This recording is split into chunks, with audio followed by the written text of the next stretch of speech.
দ্বারে গিয়ে উপস্থিত হয়েছে গোবিন্দ। যেই না কুঞ্জের দ্বারে গিয়ে উপস্থিত হয়েছে, দেখছে রাধারানী আমার সেজে রাখা তাম্বুল, গেথে রাখা মালা সকল কিছু ছুঁড়ে মাটিতে ফেলে দিয়েছে। আজ মালাটা ধুলায় পড়ে গড়াগড়ি যাচ্ছে। এমন সময় গোবিন্দ আমার মালাটা হাতে তুলে নিয়ে বলছে, মালা রে, ও মালা, তুই আমায় জানিয়ে দিলি যে আজ তোর মতো আমাকে ওই ধুলায় গড়াগড়ি দিয়ে কাঁদতে হবে। তুই আমায় জানিয়ে দিলি। যেই না গোবিন্দ আমার রাধারানীর কুঞ্জ দ্বারে এসে দাঁড়িয়েছে, আর অষ্টসখী সকলে রাধারানীকে ডেকে বলা বলি করছে, ও রাধে, দেখ দেখ, সারা নিশি পর তোর গোবিন্দ তোর কুঞ্জে এসেছে, একবার বাইরে আসবি না? আরে দেখ দেখ, তোর গোবিন্দের বদনখানা একবার তাকিয়ে দেখ। যেই না এই কথা বলেছে, রাধারানী তো আমার মান করে বসে আছে গোবিন্দের উপর। তাই কি করেছে গো, রাধারানী বড় করে ঘোমটা টেনে নিয়েছে। আজ বড় করে ঘোমটাটা টেনে গোবিন্দের সম্মুখে সে ঘোমটাটার আড়াল থেকে বলে উঠল, বধূ, ভালো হইল আর বধূ তুমি আইলা সকালে, আমি প্রভাতে দেখিলাম আমার দিন যাবে ভালে। ও বধূ, ভালো হয়েছে তুমি সকালবেলা এসেছো, কারণ কি জানো, এই প্রভাতকালে তোমার মুখটা দেখে আমার দিনটা বড় ভালো যাবে। বড় করে ঘোমটাটা টেনে রেখেছে।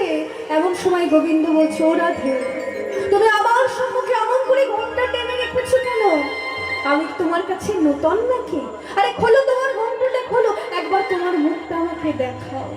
গোবিন্দের সম্মুখে রাধারানী কিছুতেই ঘোমটাটা খুলছে না। আর ললিতা বিশাখাকে ডেকে বলছে, ও ললিতা, আরে ও বিশাখা, কোথায় গেলি তোরা? আরে শীঘ্রই একটা আসন নিয়ে আয়। আরে আসন নিয়ে এসে পেতে দে, আমার শ্যামকে বসতে দে, আমার বধূকে বসতে দে, আমার বধূকে আসনে বসতে দে।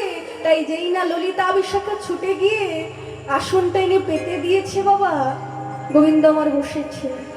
রাধে, অমন করে আমার থেকে মুখ ফিরিয়েছ কেন? একবার তোমার ওই মুখখানা আমায় দেখাও। রাধারানী বলছে, তোমাকে একটা কথা বলবো বধূ। আরে কি কথা, বলো না। সারা নিশি তুমি কোথায় ছিলে? বলো বধূ, তুমি সারা নিশি কোথায় ছিলে? বলে কেন? বলে তোমায় কিছু প্রশ্ন করবো, উত্তর দেবে? বলে বলো না। তবে বলি শোনো। বলি নীল উৎপল শ্রীমুখমণ্ডল,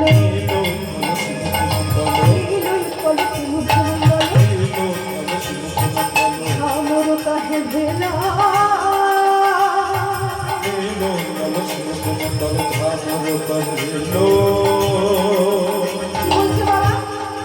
তোমার ওই নীল পদ্মের মতো মুখটা এমন শুকিয়ে কালো কেন হয়ে গেছে? গোবিন্দ আমার বলছে, কি হয়েছে জানো? বলি মদন জডে তুনু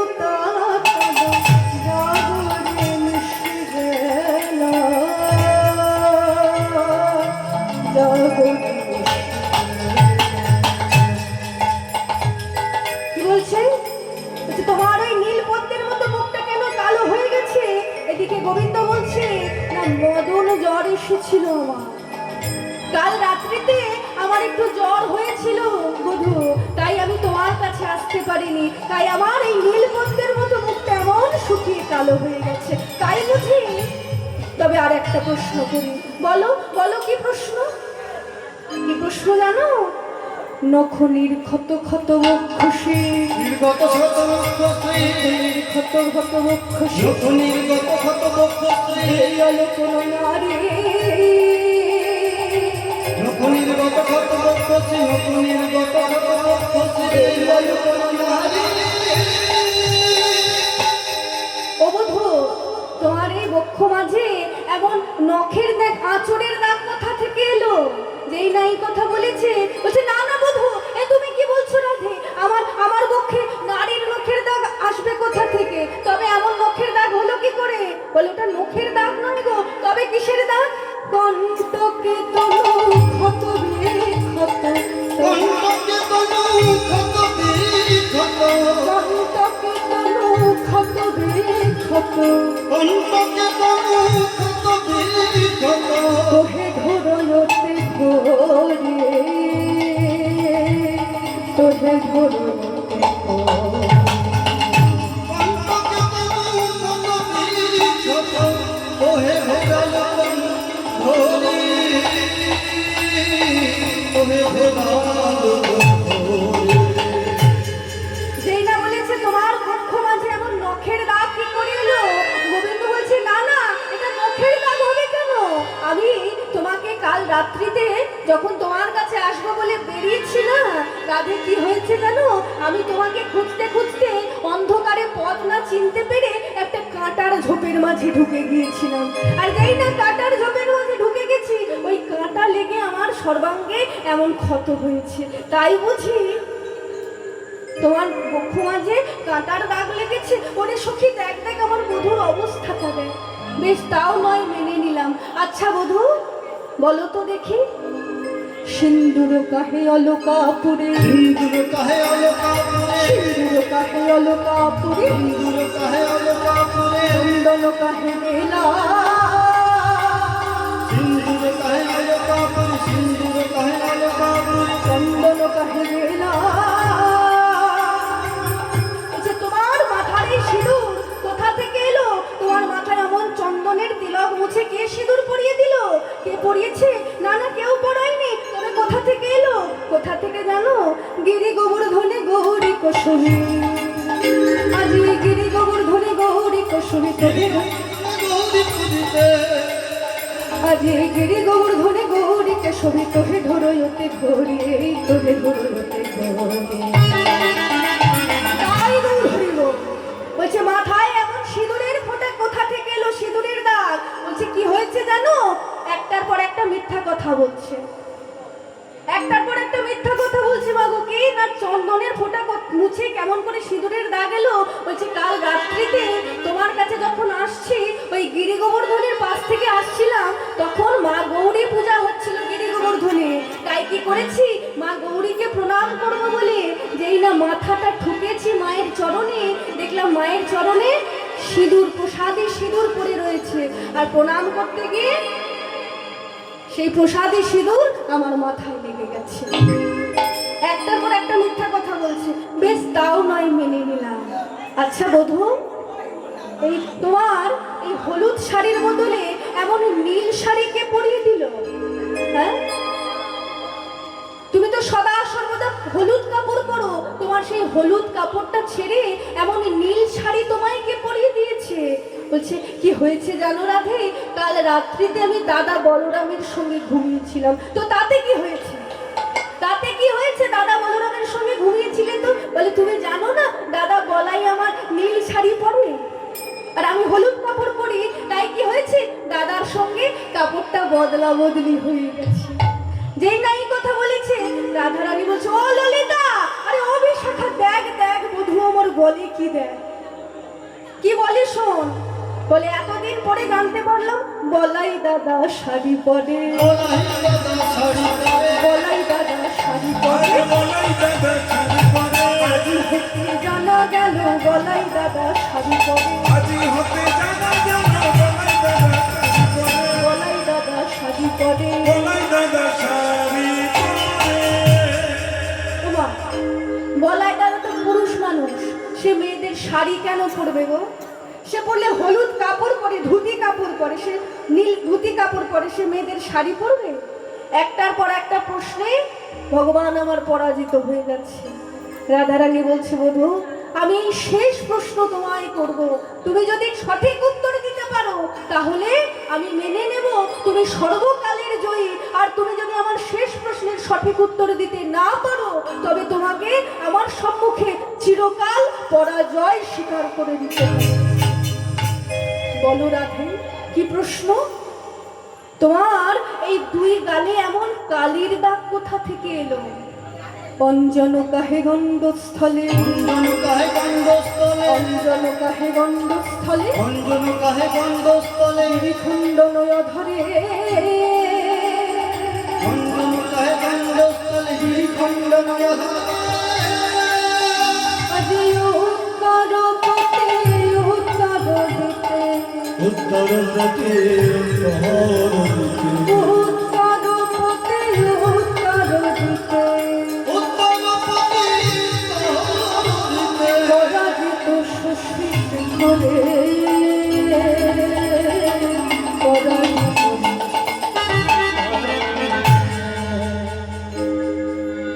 যখনই বলেছে তোমার গালে এমন কালির দাগ কোথা থেকে এলো, কিছুতেই প্রশ্নের উত্তর দিতে পারছে না।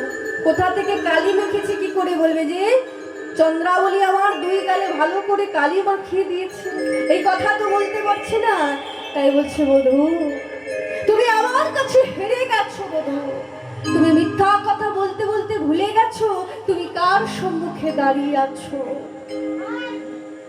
ওরে ললিতা, আরে ও বিশাখা, ওকে ওকে উঠে যেতে বল সখী, ওকে উঠে যেতে বল। আমি কালো রূপার হেরব না শুয়ে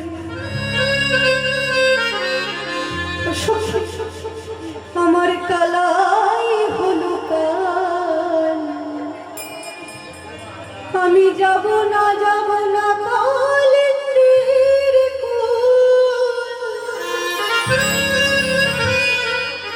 সখী হেরব না তোমার সই,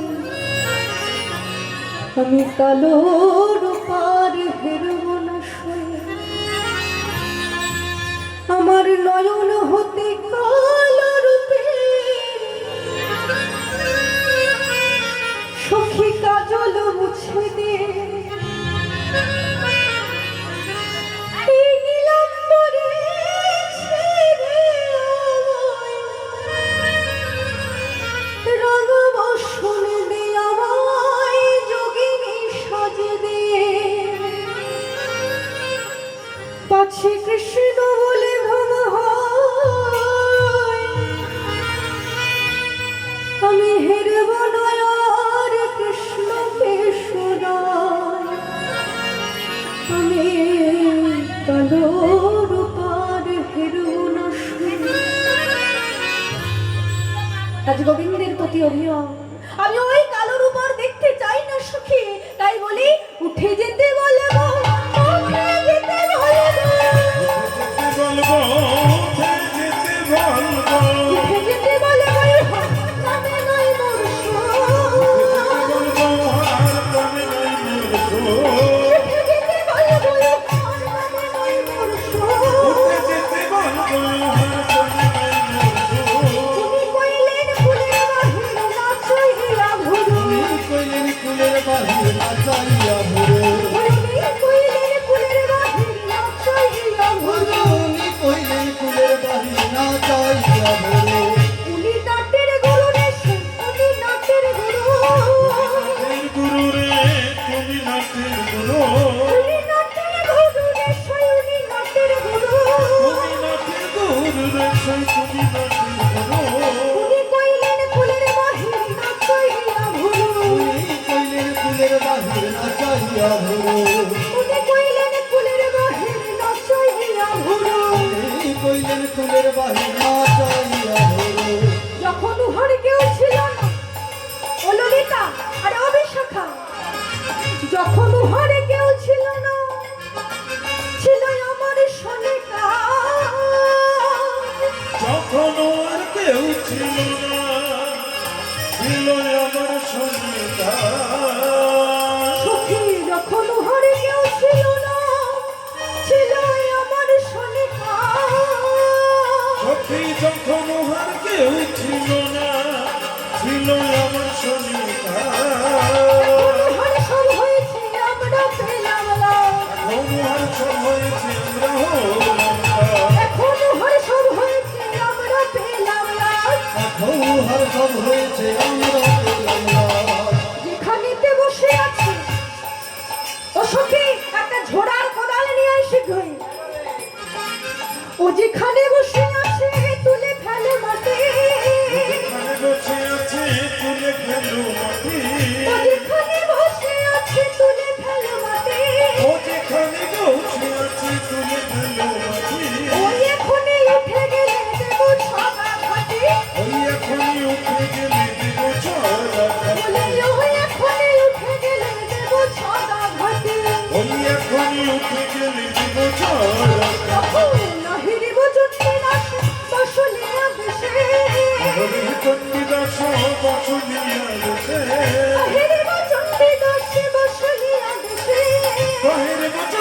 গাছে বাছুনিয়ার সে উহার সঙ্গে লেহ করে তনু হইল শেষে উহার সঙ্গে লেছে করে কোন হইল লেছে উহার সঙ্গে লেহ করে তনু হইল শেষে উহার সঙ্গে লেহ করে কোন হইল লেছে কামে কাজ নাই কামে কাজ নাই নামে কাজ নাই কামে কাজ নাই কামে কাজ নাই প্রেমে কাজ নাই নামে কাজ নাই প্রেমে কাজ উহার নাই নামেও কালো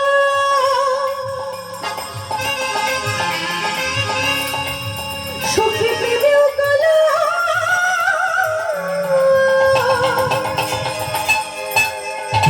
নামেও কালো প্রেমেও কালো সোনার অঙ্গ কইল কালো নামে কালা প্রেমে কালা রঙ্গ হইল কালা নামে কালা প্রেমে কালা রঙ্গ হইল কালা নামে কাজ নাই প্রেমে কাজ নাই নামে কাজ নাই প্রেমে কাজ উহার সঙ্গে লেহ করে তনু হইল শেষে উহার সঙ্গে লেহ করে কোন হইল শেষে উহার সঙ্গে লেহ করে কোন হইল লেছে হরি বল হরি বল।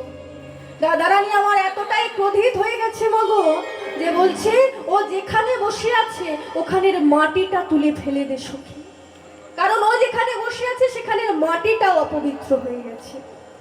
আমি ওর মুখটা আর দেখতে চাই না, ওকে উঠে যেতে বল, শীঘ্রই আমার কুঞ্জ ছেড়ে চলে যেতে বল। যখনই রাধারানী আমার গোবিন্দকে এমন ভাবে ভৎসনা করছে, এমন সময় ওই পদ্মাবতী, আজ পদ্মা চন্দ্রাবলীর সখী আজ কুঞ্জ দাঁড়িয়ে এসে গোবিন্দের নাম ধরে ডাকছে, গোবিন্দ, বলি ও গোবিন্দ, আরে কোথায় গেলে তুমি, শীঘ্রই বাইরে এসো। এই এমন ভাবে চিৎকার করেছে, ললিতা বিশাখা ডেকে বলছে, কিরে পদ্মা, কি হয়েছে, এমন ভাবে চিৎকার করছিস কেন, বল কি হয়েছে। আরে গোবিন্দ রাধারানীর কুঞ্জে এসেছে। আরে তোদের কুঞ্জে রাধারানী কুঞ্জে এসেছে গোবিন্দ। বলে হ্যাঁ এসেছে, তো কি হয়েছে। বলে শীঘ্রই ওকে ডাক, শীঘ্রই ওকে ডাক। কেন না আমার সখীর একজোড়া নুপুর তোদের গোবিন্দ আজ নিয়ে চলে এসেছে। বলছে চন্দ্রাবলীর একটি নুপুর গোবিন্দ আজ নিয়ে চলে এসেছে। যেই নাই কথা বলেছে চমকে উঠেছে রাধারানী। কি বললি পদ্মা, ভালো করে বল, কি বললি। আমার বধূ তোদের চন্দ্রাবলীর একজোড়া নুপুর নিয়ে চলে এসেছে। হ্যাঁ রে, জিজ্ঞাসা কর, ওই তো তোর সম্মুখে আছে, একবার ডেকে জিজ্ঞাসা কর না। কাল সারা রাত্রি আমার সখীর সঙ্গে কুঞ্জে যাপন করে আজ ভোরে তার একটি নুপুর নিয়ে তোর বধূ চলে এসেছে। রাধারানীর আমার আর জানতে বাকি রইল না যে গোবিন্দ সারা রাত্রি ওই চন্দ্রাবলীর কুঞ্জে যাপন করেছে। আজ অন্তরটা আজ গোবিন্দের প্রতি যন্ত্রণায়, গোবিন্দের প্রতি আক্ষেপে।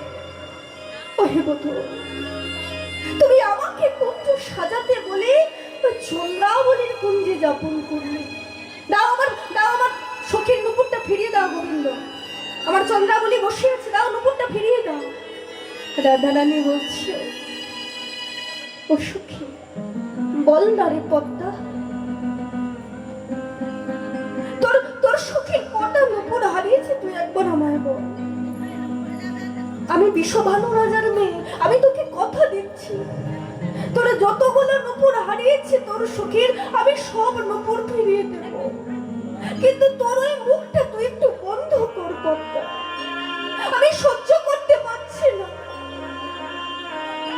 আজ পদ্মা বলছে, কথায় বলি যে কারোর ভালো করতে নেই, আমি এসেছিলাম তোর উপকার করতে, আর তুই কিনা আমাকে এমন ভাবে তাড়িয়ে দিচ্ছিস, তুই চুপ কর। আজ ললিতা বিশাখা বলছে, যা পদ্মা ফিরে যা, এমন ভাবে আমার রাধারানীকে আর দুঃখ দিস না। এমন সময় গোবিন্দ আমার রাধারানীর চরণ তলে বসেছে। রাধে, ও রাধে, তুমি বিশ্বাস করো রাধে, আমি তোমারই কুঞ্জে আসছি না। চুপ করো গোবিন্দ, অমন করে আমাকে আর মিথ্যা কথা বলতে হবে না। আজকের পর থেকে তোমার ওই মুখটা তুমি আমাকে আর দেখিও না, আমি তোমায় সহ্য করতে পারছি না। আমার কুঞ্জ দূর দূর করে তাড়িয়ে দিচ্ছে গোবিন্দকে, আর গোবিন্দ আমার রাধারানীর চরণ তলে বসে বসে বলছে, রাধে গো, ও রাধে, একটিবার কৃপা করে তোমার ওই মুখটা তুমি আমায় দেখাও, তোমার মুখটা না দেখে আমার এই হৃদয়টা জোড়ায় না। জানো রাধে, আমি হলুদ কাপড় কেন পরি জানো? শুধুমাত্র তোমার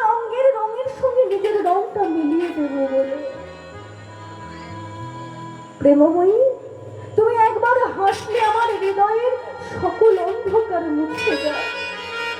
কৃপা করে একটিবার আমার দিকে বদন ফিরে তাকাও রাধে। কিছুতেই রাধারানী আমার গোবিন্দের দিকে মুখ তুলে তাকাচ্ছে না। রাধারানীর চরণ দুটো কুঞ্জে ফিরে এসো। এতক্ষণ যখন রাধারানী গোবিন্দের চরণে, গোবিন্দ আমার রাধারানীর চরণে গড়াগড়ি দিয়ে কাঁদছিল, তখন রাধারানী আমার ফিরে তাকায়নি। কিন্তু যখন এই চরণ ছাড়া হয়েছে, আজ কুঞ্জ ছেড়ে চলে গেছে, তখনই আজ হা গোবিন্দ বলে কাঁদছে। আজ ললিতা বিশাখা বলছে, এত মানত যে গোবিন্দ কিনা তোর চরণে বসে এমন ভাবে মিনতি করলো রাধে, একটা বার আমার দিকে মুখ তুলে তাকা।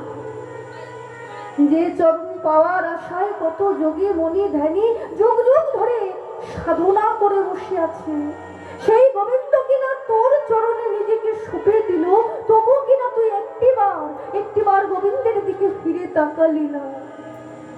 আর এখন হাবধু বলে কাঁদছিস, কেন কাঁদছিস? অমন করে বলিস না ললিতা।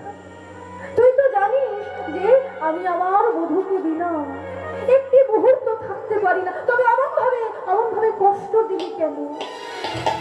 রাধারানী বলছে, কি হয়েছে জানিস ললিতা? ওই যে আমার বধূর দিকে ভালো করে তাকিয়ে দেখেছি। চন্দ্রাবলী যদি আমার বধূকে সেবা করবে একটিবার তো আমাকে বলতে পারতো, আমি ওকে শিখিয়ে দিতাম গোবিন্দ সেবা কেমন করে করতে হয়। আর সেটা না করে নিজের সেবা করতে গিয়ে আমার গোবিন্দের অঙ্গে কেমন ভাবে নিজের নখের আঘাত, আমার গোবিন্দের মুখটা কেমন বিদীর্ণ করেছে তুই দেখেছিস? যে অঙ্গে তুলসী চন্দন দিতে কর কেঁপে ওঠে, সেই অঙ্গ থেকে কিনা রক্ত ঝরছে। আমি কি সহ্য করতে পারি ললিতা? আমি আমার গোবিন্দের অঙ্গে এতটুকু আঘাত সহ্য করতে পারি না। দেনা ললিতা, একটিবার কৃপা করে আমার গোবিন্দকে তুই আমার কাছে ফিরিয়ে নেবে। আমি যে গোবিন্দ বিনা রইতে না দে ললিতা, একবার আমার বধূকে এনে দে। ললিতা বলছে, অমন করে কাঁদিস না, কারণ তোর কান্না আমরা সহ্য করতে পারি না। কথায় বলে, প্রেমকারী গর্বরা যত সখীগণ, ভাঙিলে গড়িতে পারি প্রীতি রতন।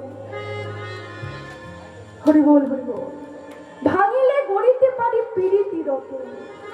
তাই কাঁদিস না, যেখানেই থাকুক তোর গোবিন্দ, আমি তোকে কথা দিচ্ছি, আমি ঠিক তোর কাছে তোর গোবিন্দকে উপস্থিত করব। তাই আজ ললিতা চলেছে আজ গোবিন্দের সন্ধান করতে, আর ছুটতে ছুটতে চলেছে কুঞ্জরবতী মন্থর, কুঞ্জরবতী মন্থর, কুঞ্জরবতী মন্থর, কুঞ্জরবতী মন্থর, মন করল নারী। কুঞ্জরবতী মন্থর গমন করল নারী, কুঞ্জরবতী মন্থর গমন করল নারী। শ্যামকুণ্ড রাধা কুণ্ড শৈলবতী নারী, শ্যামকুণ্ড রাধা কুণ্ড নারী। আজ ছুটে ছুটে চলেছে কোথায় না মরণকুণ্ড শ্যামকুণ্ড আজ শৈলবতী নারী, সর্বত্র ছুটে ছুটে দিচ্ছে, কোথাও গোবিন্দ নাই। আজ ললিতা চিন্তা করছে, গোবিন্দ ললিতা চিন্তা করছে, কেমন বিচ্ছিন্ন হয়ে গেল। হরি বল,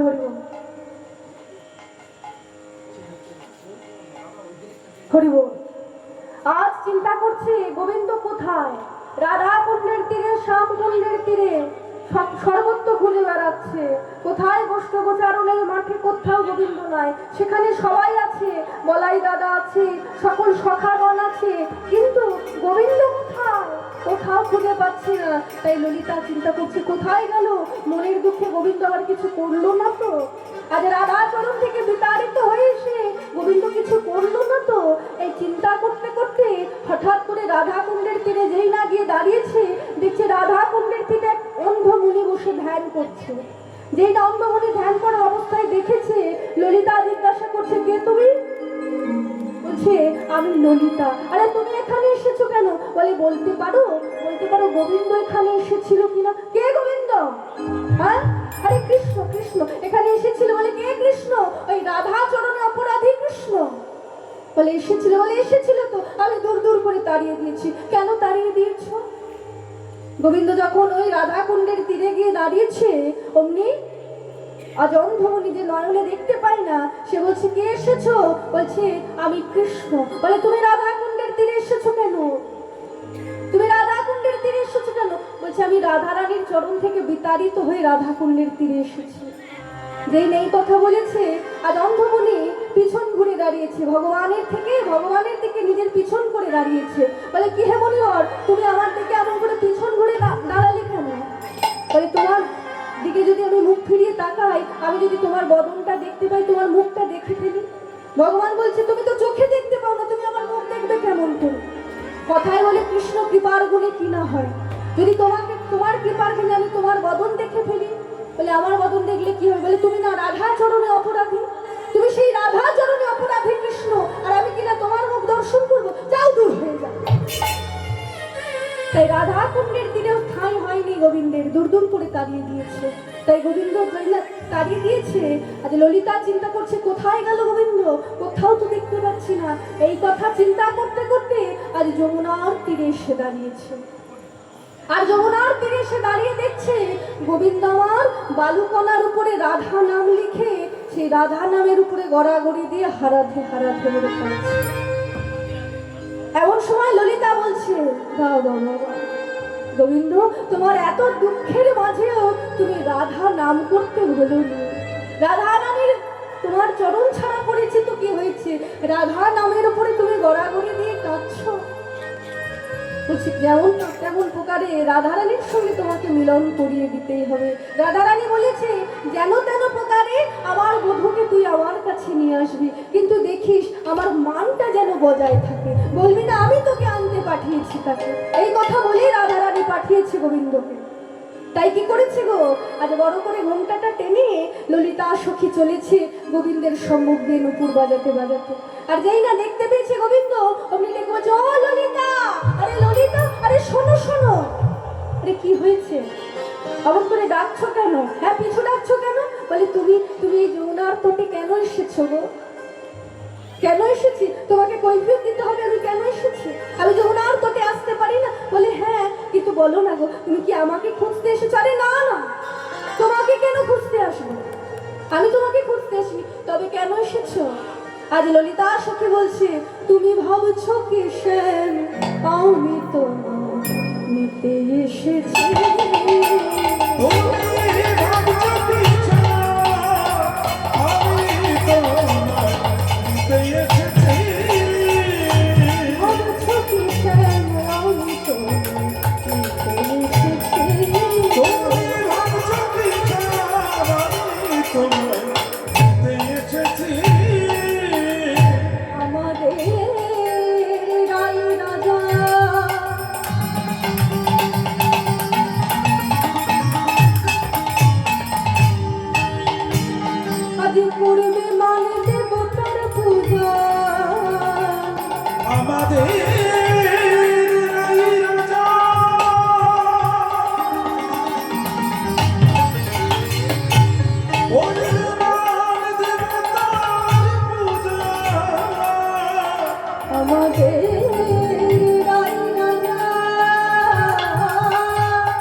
তার প্রয়োজন।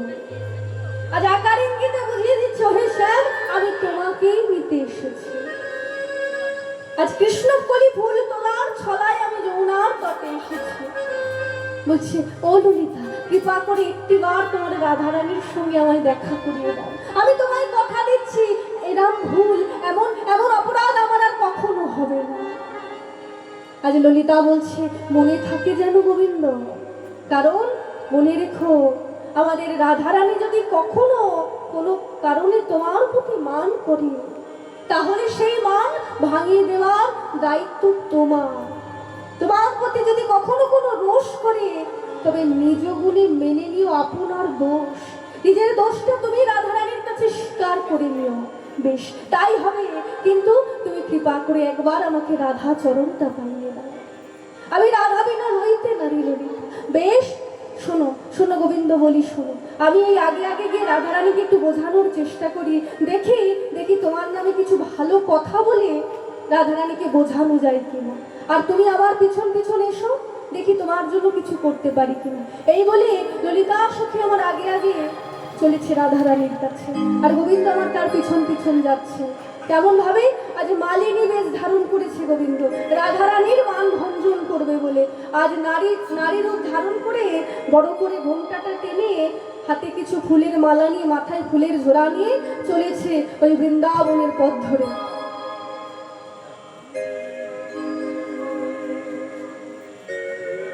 হরি বল হরি বল হরি বল। আমি বেল ফুল ফেরি করি পাড়ায় পাড়ায়,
পয়সা নাহি থাকে ঘরে, আজ কিনে নাও না আমার ঘরে। পয়সা নাহি থাকে ঘরে, কিনে নাও না আজকে ধারে গো। যদি পয়সা নাহি থাকে ঘরে, বলি কিনে নাও না আজকে ঘরে।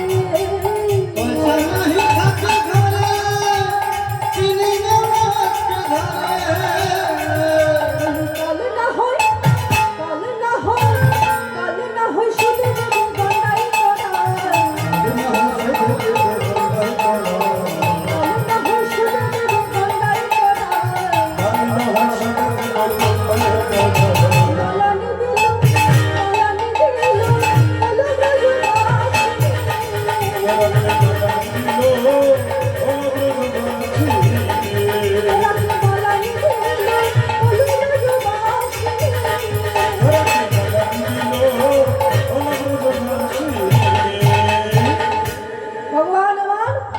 বিক্রয় করতে করতে চলেছে। হরি বল হরি বল। বিষয়টা শেষ করে নি না। ভগবান আমার বলছে আজ মালা বিড়ি করতে করতে চলেছে। এমন সময় ললিতা সখী বলছে, ও সখী দেখ দেখ এক নতুন মালিনী চলেছে, মালা কিনবি নাকি? বলে মালা যে কিনবো ললিতা, কিন্তু কার গলায় পরাবো? যার গলায় পরাবো সেই গোবিন্দই তো আমার কুঞ্জে নাই, কার গলায় মালা পরাবো? বলে শুনলি না মালার নাকি অনেক গুণ, মালা পরালে সকল জ্বালা নাকি জুড়িয়ে যাবে, তাই মালিনীকে একবার ডাকবো, দুটো মালা কিনে দেখবি? তবে ডাক দেখি। এই গোবিন্দ চলেছে মালা বিক্রয় করতে করতে। এমন সময় ললিতা সখী বলছে, ও মালিনী, আরে এসো এসো, আমার রাধারানী মালা কিনবে, এবার রাধারানীর কুঞ্জে এসো দেখি। যেই না এই কথা বলেছে অমনি গোবিন্দ আমার বড় করে ঘুমটাকে টেনে রাধারানীর কুঞ্জে এসে দাঁড়িয়েছে। আর গোবিন্দ যেই না এসে দাঁড়িয়েছে রাধারানী বলছে, ও ললিতা দেখ দেখ মালিনীটাকে যেন কেমন চেনা চেনা লাগছে না? ভালো করে তাকিয়ে দেখ, কতটা আমার গোবিন্দের মতো দেখতে না? বলে ভাই তুই যাকেই দেখবি তাকেই তোর গোবিন্দ বলে মনে হয়? হ্যাঁ, তুই পুরুষ মানুষ আর নারীর মধ্যে নারী পুরুষের তফাৎ বুঝিস না? তোর গোবিন্দ হলো পুরুষ আর মালিনী হলো নারী, নারী পুরুষের তফাৎ বুঝিস না? হেরে রাধে হলো কি তোর? বলে নারী দেখ কেমন চেনা চেনা লাগছে, দেখবি? আমি ওকে দুটো প্রশ্ন করি। বলে বেশ প্রশ্ন কর। ও মালিনী তোমার নাম কি গো? আর গোবিন্দ আমার বলছে, নাম আমার হরি মালিনী, নাম আমার হরি মালিনী, ভালোবেসে সবাই বলে কৃষ্ণ মালিনী।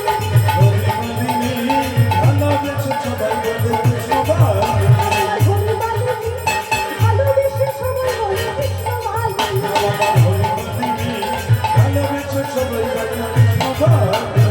হরি বল হরি বল। ও ললিতা দেখ দেখ নামটা কেমন মিলে গেল না? হরি কৃষ্ণ আমার বধুর নামের সঙ্গে মিলে গেল না? বলে এতেই প্রমাণ হয়ে যায় মালিনী তোর গোবিন্দ। বলে দেখি আর একটা প্রশ্ন করবো। ও ও মালিনী তোমার বাড়ি কোথায় গো? গোবিন্দ বলছে, আমার নাইকো ঘর বাড়ি, আমার নাইকো ঘর বাড়ি, ওই ভালোবেসে যে জন ডাকে যাই তাহার বাড়ি। নাইকো ঘর বাড়ি, ওই ভালোবেসে যে জন ডাকে যাই তাহার বাড়ি।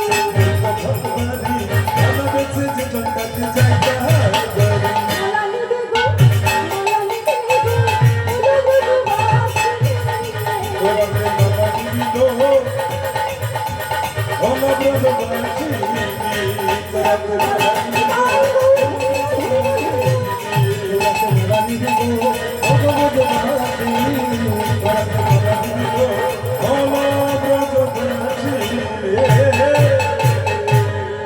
আজকে বলছে আমার নাইকো ঘর বাড়ি।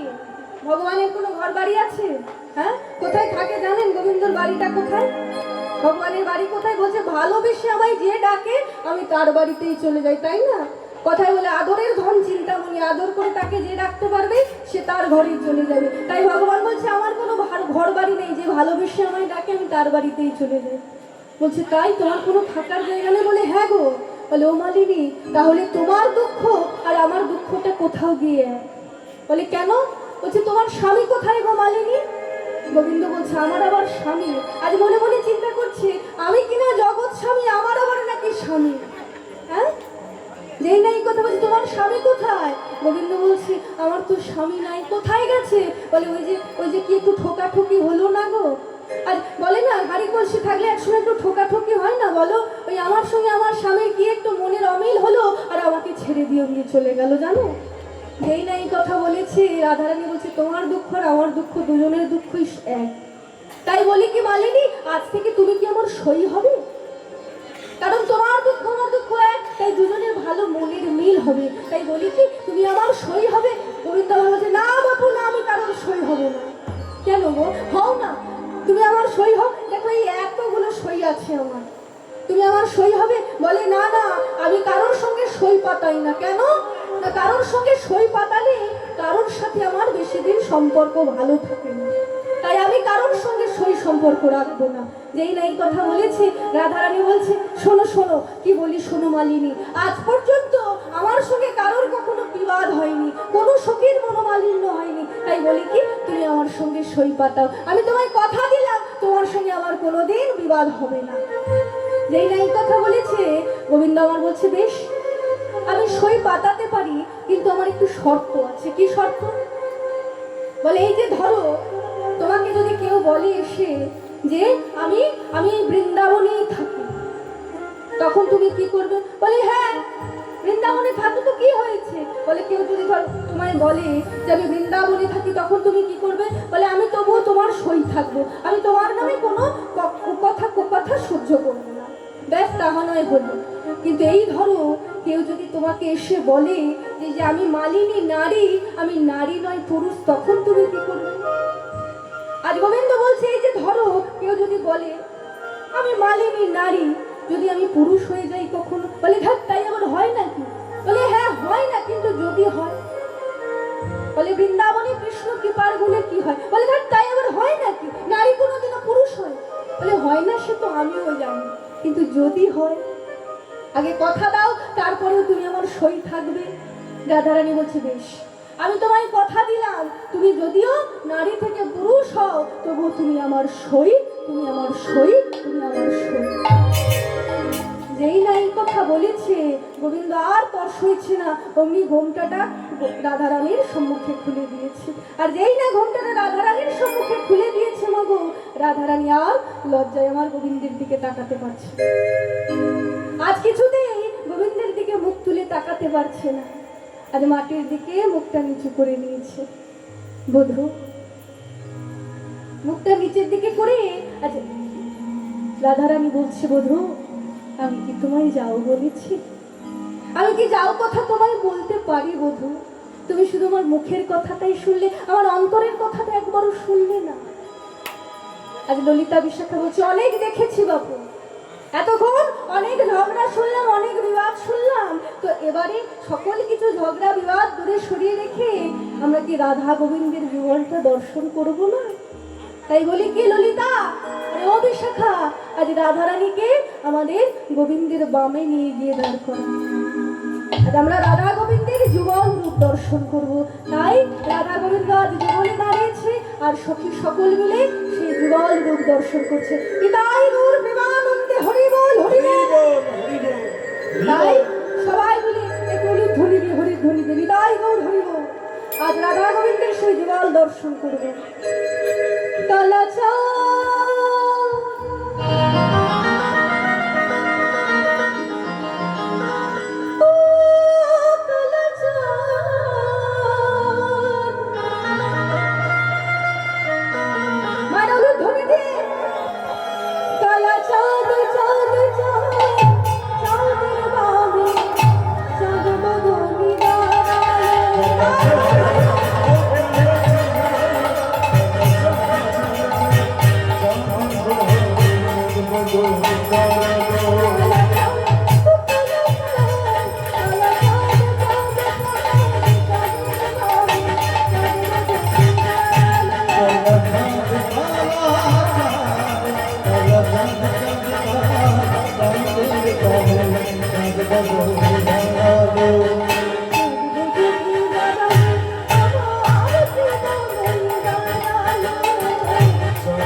তো